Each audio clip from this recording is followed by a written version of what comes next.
Hey guys, Hermdo back with you. We have a new main character on Twitter. His name is Nicholas Decker. He wrote this interesting Substack about unaliving people. He seems to be a standard issue progressive liberal dude. Has all the flags in his bio. Talks about open borders, all this kind of fun stuff. So yeah, you kind of know what you're dealing with. There's a million of these guys around Twitter. You know, there's different factions of the left. Like these guys, these kind of globalist liberal dudes, kind of get shit on a lot, but they just keep coming back. There's always going to be a billion of these kind of like neoliberal guys. They're like bad pennies. They keep turning up. But anyways, he wrote this: the ultimate source of political power is and always will be violence. That the present administration should continue on its course. There is no choice but war. I say this out of sorrow, but when must we kill them? Secret Service came by and had a lovely chat. Discussion touched on many points. With an amicable resolution on differences, conduct is fully legal. Update internet lunatics. My landlord has evicted me on account of your threats. In other news, does anyone have a spare room? And we got this. Many people are suggesting that I create a GoFundMe. However, do not think that this is the ultimate use of dollars in the margin. I would far prefer you give those to extraordinary need than to me. So, yep. Now defending speedy eviction as he himself is being speedily evicted. He got evicted from his house, not the George Mason Economics Department. So yeah, there's more of this. It just keeps going on and on. Kate Willett. Dean Preston is a tenants' rights lawyer. So what is it that he's done? In the long run, make people homeless. Finding a lawyer to contest eviction simply drags out the protest. When renting is riskier, those who are poorest get cut out entirely. Is he right? This is correct. No lawyers for tenants with a hell of a position to take. I don't wish to make the system worse because I might gain from it. Oh, one of those bleeding heart liberals, like a soy boy. Here he is. Slazak, another neoliberal, another globalist genius, says, permanently? Yep, permanently. She wants me to make very clear that I do not reside at this address as well. When is the time for us to consider killing her? Never. Don't be ridiculous. She has done nothing wrong. She's literally a landlord. Yep. It's great. Like Cracker Cowboy Crocodile. Leftoid unironically calls for a guy to kill his own mom. She has done nothing wrong. Second, Leftoid unironically says he should kill his own mom because she's a landlord. It's pottery. It's poetry. It rhymes. It's beautiful. Here he is talking to an FBI agent. Look at that stance. That is fascinating. Secret Service agent asks him if it came down to it, would you participate in any revolution? And it just straight up goes, I hope I would have the courage to do so. So do we like this guy as he stanced up, talking to the brown woman, Secret Service agent lady? We need more diversity. We need more women in the Secret Service. This is it. America as a whole. A proud white man and a brown agent of Zog arguing on this front lawn. That's modern day America, baby. The globalist, the communist one. That's good. One of your students, Nicholas Decker, is advocating for the murder of political opponents. So, yeah, we got some Pepe here. He got evicted, by the way. Patriots won. You think it's a third round interview, or I don't know. Let's read this Substack. Wait, it's right here. My bad. God, Hanani has been doing the rounds lately. He was on Breaking Points talking about that. Crystal was giving him shit about his stances. I think he was talking about like Trump or something, or the border. I don't remember. All this is just like background noise to me. Anyways, well, that did get quite a reception. The response has been far greater than anticipated, and certainly impressed by the inventiveness and facility of my interlocutors. Oh, dude, put down the thesaurus. I wish to make a few points clear. Violence is last resort, not a first resort. It must come after the exhaustion of all possible remedy. It is not, moreover, appropriate for decisions which are merely unwise or disastrous, also employed only in defense of our Constitution and of democracy and resorted to, must be narrowly targeted, aimed only at extirpating those who have power and are unjustly resisting giving it up. So, yeah. Is that for you, little liberal boy talking about this shit? All these fucking dudes, all these fucking guys on the internet, everyone wants to be a hard ass. Everyone wants to LARP as some revolutionary leader. You just sit there, you tweet all day, you wait for someone else to start a revolution. You do. I do the same fucking thing. I don't want to get my hands dirty. I'm not going to pick up a rifle and go kick down people's doors. Somebody else will do it. We'll put this all on Gen Z. Gen Z, start a revolution for us. Come on. Keep quiet, quitting, buy some guns. Keep fucking with the status quo, whatever. Eventually, yeah, you'll do the work for us. That's the thing. You slough it off on millennials. We're sloughing it off on Gen Z. They're going to slough it off on Gen Alpha. Please be the revolution generation. Please end our bondage. But no one's going to be doing this shit. This guy, this Nicholas Decker, come on, man. He might be a nice guy. I don't want to talk too much shit about the guy. Look, not everybody gets a visit from the feds and handles it like that. But, Let's get into the meat and bones of this Substack. The evil has come to America. The present administration is engaged in barbarism. It has arbitrarily imprisoned its opponents, revoked the visas of thousands of students, imposed taxes upon us without our consent, and seeks to destroy institutions which oppose it. Its leader has threatened those who have produced unfavorable coverage and suggested that their licenses be revoked. It has deprived us in many cases of trial by jury, has subjected us to jurisdiction foreign to our Constitution, and has transported us beyond seas to be imprisoned for pretended offenses. It has scorned the orders of our courts and it threatens to alter fundamentally our form of government. It has pardoned slugs and extorted the lawyers who defended its opponents. If these actions become normal, the government could arrest anyone and deport them to prison in a foreign land with the hope of redress for no reason, and nothing less than the total abdication of rule of law in this country. There is no guard or protection against it. If this theory prevails, then it's the end of America as a free nation. Okay, here question for my fellow reasonable libs. Like, okay, is this guy cool? Do we unironically like him? Are we doing a bit? It's just this one big bit. I can't decide what's sincere anymore. I feel like we've suppressed sincerity to such a point.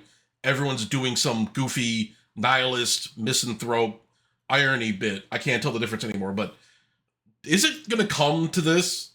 Is this what's going to happen? I've heard a few people, my good buddy, Noah Sampson, one of his videos talking about Palestine, one of his videos where he was, it turned into a big clusterfuck. He's getting sued by Ethan Klein now, but he was talking about like, yeah, these protests are going on, but we need to escalate. He had this little thing at the end of his video, one of his videos where he's like trying to own people on the left who are like pro-Israel, like Destiny or Turkey Tom or whoever. But yeah, he's talking about all these creators who are just like being pieces of shit. But then he kind of goes on to this thing where it's just like, it's not really about the creators, it's about like the situation in Gaza. But at the end, he says, we need to escalate. What does that mean? Are you ready for like a civil war? All these people talk about all the time. Like Tim Pool's always talking about it. Some other guys kind of laugh at it. Like the ideas about secession or revolution, civil war. What would that entail? What would that look like? What would a collapse of the system look like? Tanks on Main Street and shit like that. Some real Kosovo, Serbia shit, you know? Are people ready for that? Is your lily white ass ready to join a revolution, to pick up a rifle and hunt for food and hunt your enemies? Are you ready for that shit? Are you ready for a collapse of world order? Are you ready for America to be a failed state? You know, what is this? You know, because it's getting like to this point, and people keep talking about this shit. You know, what are we really doing here? I mean, this guy, is he just saying? Because in the cases of a lot of these liberal guys, like Bob Chipman talking about like how we need to exterminate white people so we can have like Somalian scientists send us to Mars or some shit. But it's just like liberals hate that guy. But at the same time, he's pretty much arguing. I mean, he's like the ultimate lib. He's even more of an omni-liberal than Destiny. But the shit those guys say, yeah, leftists disown them. But still, maybe they secretly agree. Do we secretly agree with Nicholas here? It's one of those things like, you gotta condemn him because he's a cringe liberal. He's a globalist, douchebag, open borders, Ukraine guy. You know, do we gotta disown him? Or is he actually speaking some truth? Is this what liberals and leftists really think? Is this what we really think? That's what I want to know. That's what I want to know. That's the question for any leftist watching this. Is he spitting fire here? I do not wish for this essay to be a mere catalog of outrage at the conduct of the present administration.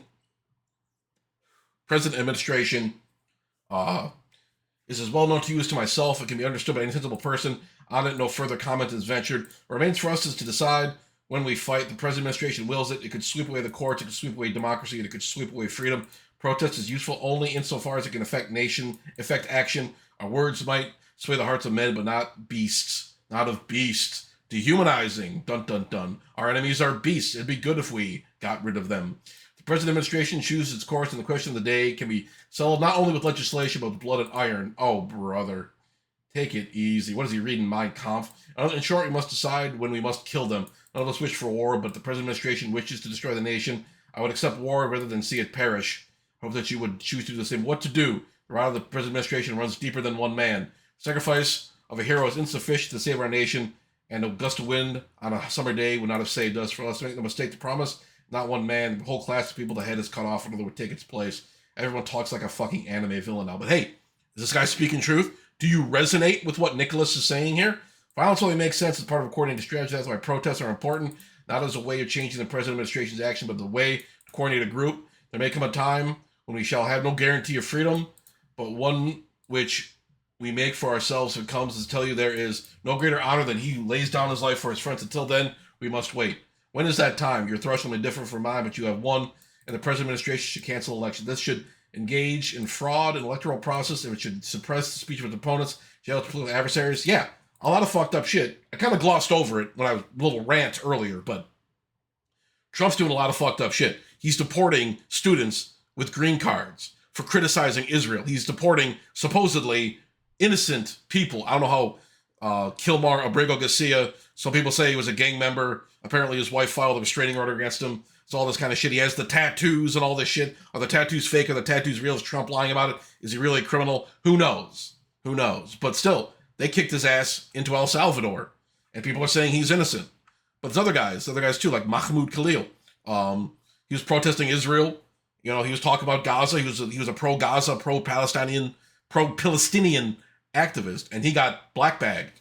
A lot of these guys are getting sent out.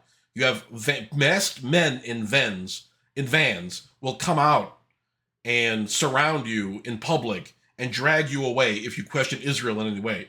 What do you do against that? It's the same kind of thing they were doing in 2020. They were black bagging Antifa in 2020. They had all this kind of shit going on. This is just the next level of that. We saw the crackdowns on the campus protests last summer. The weather's getting warmer. Something else might pop off. You know, we might get another summer of love or some shit going on if this stuff continues. What's going to get burned down this time? But what do we do? Do we destroy shit? Are we actually going to have to, boom, clap some motherfuckers? And when is that time? Your threshold may differ from mine, but you have one. The present administration cancel elections, which should engage in the fraud in the electoral process, if it should suppress the speech of its opponents and jail its political adversaries if it ignores the will of Congress, if it should directly spurn the orders of the court.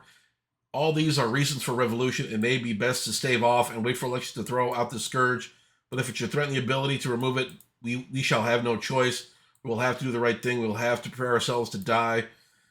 I hope that we should conduct ourselves with such courage that it will be our finest hour. I expect that we shall do our duty. While we wait, we must not be like sheep to the slaughter. We cannot cooperate. We must hide those who persecute. We must foil the aims of their agents. The state and local governments, which we control, can litigate the actions of the present administration. Their police can refuse to share information or be deputized to do the work of the evil ones. If war is politics by other means, then politics is war by other means. There can be no surrender, for surrender means the oppression of all of us. These are exceptional times. We have not faced such a threat in many years. I wish that it had not come. It is the sorrow of the world that these times have come, and that we who shall have to bring woe unto those through whom it came. Give me a break, dude. You're not doing any of the fighting, you fucking soy beta cuck. Give me a break. Future is not certain. Maybe that present administration should flinch and turn back the face of lighter action. I fondly hope that this may be the case. But if it comes, we must awaken from this ignorant dream. This evil will not pass. Our blood, sweat, toil, and tears. So harden your hearts and be prepared to die. Okay, great. You worthless F-slur losers aren't going to kill anyone except yourselves. And there you have it, left-wing political manifesto. If we lose an election, we must assassinate the winners and those who vote for them. And F-heads like this screech about white supremacy, give me an effing break. Democrats are the party of violence and hate. Yes, more comments. Call him all these names. I love reading this stuff. Boy, oh boy. Stay triggered, LOL. Great. This has nothing to do with losing the election, you moron. Have you looked around lately? It's about the fucking election. Nothing to do with the losing election. Okay, good. How's defending the people in your nation from violent legal criminals by pointing them xenophobic or racist? We cannot take you seriously because you use the term to describe things that normal, honest, hardworking people who pay their tax have come to expect this, and it isn't unreasonable. Do you honestly want dangerous legal immigrants on the loose in our country? God forbid one of them attacks someone you love. You lefties always act like you're so logical and educated, but out of fear, seeming racist or xenophobic, you throw caution to the wind. The real question, and I encourage you to think on it, even if you even can, is why you hate your fellow Americans who do not pose any violent threat to you more than you do outsiders who definitely do pose a threat to you. He gets called a satanic pedophile. What would lead you to believe I am a satanic fucking pedophile? Good. The pedo accusations come out. You can tell this is some really, 150 IQ debates here, man. This is some great stuff. Oh, baby. I love the discourse. This is the discourse.